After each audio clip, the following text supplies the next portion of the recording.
Welcome po at magandang tanghali po sa atin lahat-lahat. Ako nga po pala si Jason Amazona. So, ngayong araw po nagkuhan po ako ng melon. Ginayat ko po yung melon, tapos lagyan ko ng gatas, ng swak. Ayan po siya. Ayan, kinakain po namin. Tapos may yellow din. Ayan po. Ayan.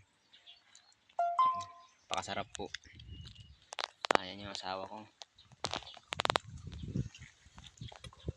Kung di nyo po natatanong, ito po sa lawigan po ng Nueva Ecija kami ngayon. Nagtanim ng melon.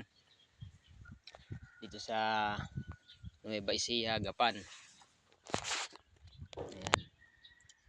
So, sarap po talaga yung aming melon. Kaya, puntahan na po ninyo at tikman ang aming tanim. So, kung nakikita nyo yan, sarap na sarap.